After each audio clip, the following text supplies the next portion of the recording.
നാം കടന്നു പോകുന്ന പരിശോധനകൾ കൂടുതൽ തിന്മയായി മാറാതെ അത് നന്മയ്ക്കായി പരിണമിക്കണമെങ്കിൽ നാം ശ്രദ്ധിക്കേണ്ട 6 കാര്യങ്ങൾ. 1. ഈ അനുഭവിക്കുന്ന അഗ്നിശോധനയ്ക്ക് പുറകിൽ ദൈവത്തിന് ദിവ്യമായ ഉദ്ദേശമുണ്ട്. അതുകൊണ്ട് ഈ പ്രതിസന്ധിക്ക് നടുവിൽ ഞാൻ കർത്താവിനെ കൂടുതൽ ആലിംഗനം ചെയ്ത് അവിടുത്തെ സന്നിധിയിൽ വിനയപ്പെടുന്നു എന്ന് തീരുമാനിച്ചാൽ ഇത് നന്മയായി മാറും. അല്ലാതെ ഉള്ളിൽ ദൈവത്തോടുള്ള നീരസം ഉടലെടുത്തിട്ട് വിദ്വേഷ മനോഭാവത്തോടെ ദൈവത്തിൽ നിന്ന് അകന്നു പോയാൽ അത് തിന്മയായി മാറും. ഈ കഷ്ടതയുടെ സമയം അസാധാരണമായ ചോദ്യങ്ങൾ സ്വയം ചോദിച്ച് കർത്തൃസന്നിധിയിൽ കൂടുതൽ താണാൽ അത് അനുഗ്രഹമായി മാറും.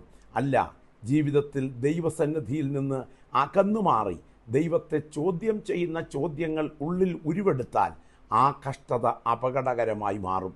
ഈ കഷ്ടത സഹിച്ചുകൊണ്ടിരിക്കുമ്പോൾ തത്തുല്യമായോ അതിൽ ഭയങ്കരമായോ കഷ്ടതയിലൂടെ കടന്നു പോകുന്നവരുമായി താദാത്മ്യപ്പെടുകയും അവരുടെ ആശ്വാസത്തിനായി പ്രാർത്ഥിക്കുകയും ചെയ്താൽ ഈ കഷ്ടത അനുഗ്രഹമായി മാറും.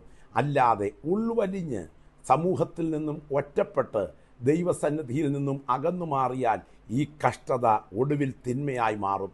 ഏത് കഷ്ടതയ്ക്ക് നടുവിലും പ്രാർത്ഥനയ്ക്ക് സഹായം ചോദിച്ചാൽ, ആശ്രയത്തിന് അടുത്ത് എന്നാൽ ഇതിൽ ഉള്ള വിടുതൽ ദൈവം ഇതിൽ തന്നെ കരുതിയിട്ടുണ്ട് എന്ന് മനസ്സിലാക്കിക്കൊണ്ട് പ്രാർത്ഥനയ്ക്കായി സമയം ചിലവഴിച്ചാൽ ഈ കഷ്ടത നന്മയായി മാറും. അല്ലാതെ പ്രാർത്ഥനാ സഹായം ദൈവത്തിൽ നിന്ന് പ്രാപിക്കുന്നതിനെ നിഷേധിച്ചുകൊണ്ട് ഒരു നിഷേധിയായി മുൻപോട്ട് പോയാൽ ഈ കഷ്ടത ജീവിതത്തിൻ്റെ അപകട കാരണമായി മാറും.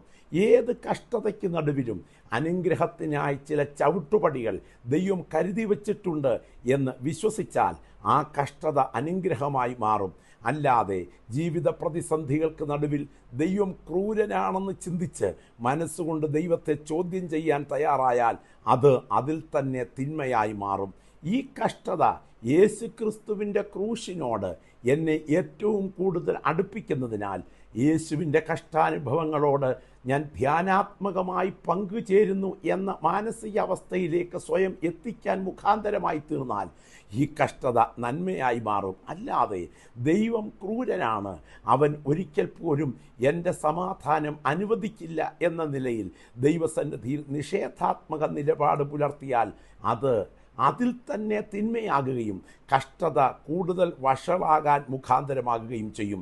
ഇസ്രയേൽ ജനത്തിൻ്റെ മരുപ്രയാണത്തിൽ അവർ വാഗ്ദത്ത ദേശത്തെക്കുറിച്ചുള്ള ദുഷ്ടവാർത്തകൾക്ക് മുൻപിൽ അലറിക്കരഞ്ഞപ്പോൾ ആ കരച്ചിൽ ദൈവം സഹിക്കാതെ ആ തലമുറയെ നശിപ്പിക്കും എന്ന തീരുമാനമെടുത്തതുപോലെ ദൈവനിഷേധാത്മകത കഷ്ടതയ്ക്ക് നടുവിൽ നിൻ്റെ ജീവിതത്തിൽ തുടർന്നാൽ അത് കൂടുതൽ ഗുരുതരാവസ്ഥയായി മാറും.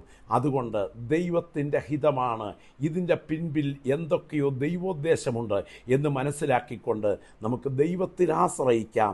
മനസ്സിൻ്റെ നിയന്ത്രണം, സ്വന്തം ജീവിതത്തിൻ്റെ നിയന്ത്രണ ചരട് വിട്ടുപോകാതെ ആശ്രയത്തിനായി അവിടുത്തെ പാദങ്ങളെ ആലിംഗനം ചെയ്യാം.